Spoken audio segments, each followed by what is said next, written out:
Cyber నేరాల కట్టడికి ప్రజల్లో చైతన్యం, అవగాహనే ముఖ్యమని విజయవాడ సైబర్ క్రైమ్ డీసీపీ కృష్ణప్రసన్న అభిప్రాయపడ్డారు. నేరం జరిగిన గంటలోనే స్పందిస్తే రికవరీ చేయడం సులభమవుతుందన్నారు. డిజిటల్ అరెస్ట్ అనేది లేదని, ప్రజలు ఆందోళనకు గురి కావద్దని భరోసా ఇచ్చారు. సామాజిక మాధ్యమాల్లో వచ్చే ప్రకటనలు చూసి మోసపోవద్దని, ఏపీకే ఫైల్స్ జోలికి పోవద్దని హెచ్చరించారు. మన అప్రమత్తతే మనకు శ్రీరామ రక్ష అంటున్న సైబర్ క్రైమ్ డీసీపీ కృష్ణప్రసన్నతో ఈటీవీ ప్రత్యేక ముఖాముఖి. పోలీసులు ఎంత చైతన్యం కలిగిస్తున్నప్పటికీ సైబర్ క్రైమ్ మోసాలు అక్కడక్కడ జరుగుతూనే ఉన్నాయి. అలాగే డిజిటల్ అరెస్టుల పేరుతో ఈ బెదిరింపులు కూడా చాలా మామూలుగానే సాగుతున్నాయి. ఈ నేపథ్యంలో సైబర్ క్రైమ్ డీసీపీ కృష్ణప్రసన్న అంతా ఉన్నారు. ఆవిడని అడిగి మరిన్ని విషయాలు తెలుసుకుంది. ఇంత అవగాహన కలిగిస్తున్నప్పటికీ కూడా ఈ ఏపీకే ఫైల్స్ పేరుతో చాలామంది ఓపెన్ చేయటం, మొబైల్ హ్యాక్ అయిపోవటం, నష్టపోతున్నారు చాలామంది. ఏం చేయాలంటే అన్నోన్ మొబైల్ నెంబర్స్ నుంచి ఏమైనా కాల్స్ వస్తే లిఫ్ట్ చేయాల్సిన అవసరం లేదు.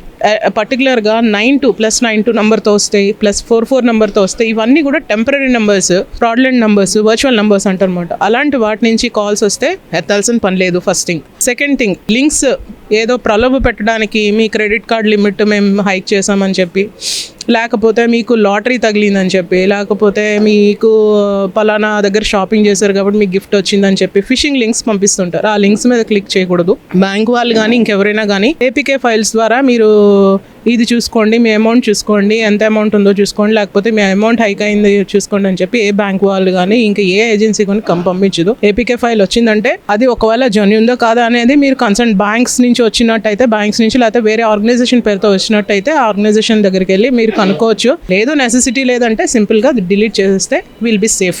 డిజిటల్ అరెస్ట్ పేరుతో బెదిరింపులు, అలాగే వసూలు చేయటం, మోసపోవడం మనం కూడా చూస్తున్నాం. దీన్ని ఎలా అవేర్నెస్ అవ్వాలి? డిజిటల్ అరెస్ట్ అనేది చాలా మటుకు తగ్గిందండి.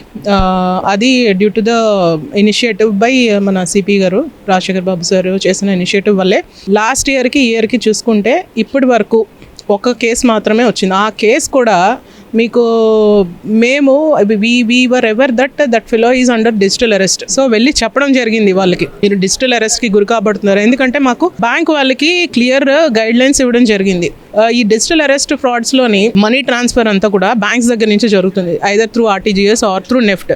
సో బ్యాంక్ వాళ్ళకి మేము ఏం చెప్పామంటే మీకు ఇలాంటివి ఏమైనా కేసెస్ వస్తే ఒక యాప్ తయారు చేయడం జరిగింది, అలాగే ప్యాంప్లెట్ ఇవ్వడం జరిగింది, అది చదివించండి అని చెప్పాము. అట్ ద సేమ్ టైమ్ ఇలాంటివి ఏమైనా వస్తే మీరు మాకు ఇంటిమేట్ చేయండి అని చెప్పడం జరిగింది. సో స్టేట్ బ్యాంక్ ఆఫ్ ఇండియాకి వెళ్ళాడు ఈ వ్యక్తి. వెళ్ళి he has try to transfer that amount. That intimation was given to us. Concern bank manager మాకు ఇచ్చారు. మేము వెళ్ళి అతనికి నచ్చచెప్పాం, ఇది మీరు డిజిటల్ అరెస్ట్ అండి, మీరు ప్రలోభానికి గురి కావద్దు, మీరేం భయపడాల్సిన అవసరం లేదు, ఏమంటే మాకు చెప్పండి, దయచేసి డబ్బులు ట్రాన్స్ఫర్ చేయొద్దు, మీరు కష్టపడి సంపాదించుకున్న డబ్బు మీరు ట్రాన్స్ఫర్ చేయొద్దని చెప్పినా కూడా అతను ఆ బ్యాంక్ నుంచి వేరే బ్యాంక్కి వెళ్ళి అక్కడి నుంచి ట్రాన్స్ఫర్ చేయడం జరిగింది. సో ఆ కేసు చెప్పినా కూడా వినకుండా జరిగిన కేసు ఆ ఒక్క కేసే ఈ ఇయర్ జరిగింది. బట్ నవంబర్ నుంచి ఇప్పటి వరకు అయితే డిజిటల్ అరెస్ట్ ఆల్మోస్ట్ ఆల్ 0.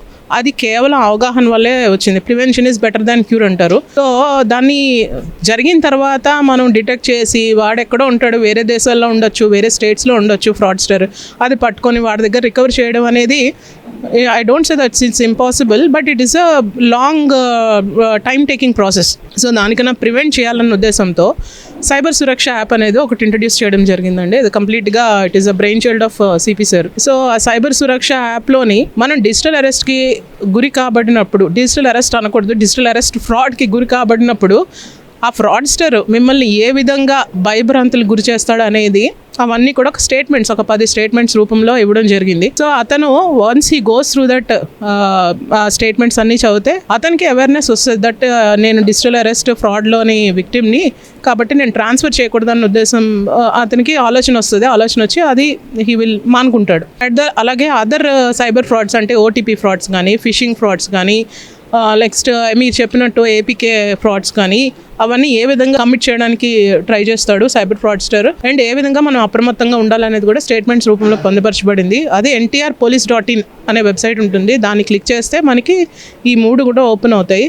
ఈ విషయంలో బ్యాంకులు కూడా కీలక పాత్ర, బ్యాంకర్లు కొంతమంది సహకరిస్తున్నారనే ఆరోపణలు కూడా ఉన్నాయి. బ్యాంకర్లకు ఎలాంటి మీరు కౌన్సిలింగ్ ఇస్తున్నారు? బ్యాంక్ వాళ్ళకి ఖచ్చితంగా మొన్న ఒక కేసు రిజిస్టర్ చేయడం జరిగిందండి, mule accounts case. He's a bank employee but not a regular employee, out sourcing employee.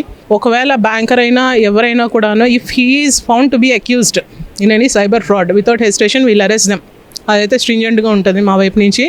So bank వాళ్ళకి ఏం చెప్పామంటే వాళ్ళకి తెలియకుండా చేయొచ్చు, తెలిసి చేస్తే ఖచ్చితంగా పనిష్మెంట్ ఉంటుంది. తెలియకుండా చేస్తే మటుకు వాళ్ళ నోటీస్కి ఏమైనా ఇలా సస్పిషియస్ ట్రాన్సాక్షన్స్ జరుగుతున్నాయని కానీ, లేకపోతే పలానా ట్రాన్సాక్షన్ కానీ పలానా అకౌంట్ కొంచెం సస్పిషియస్గా ఉందని కానీ వాళ్ళకి ఏమైనా వాళ్ళ నోటీస్కి వస్తే దానికి కూడా ఒక యాప్ డెవలప్ చేయడం జరిగింది. సేమ్ 90rpolice.in వెబ్సైట్లోనే ఉంటుంది.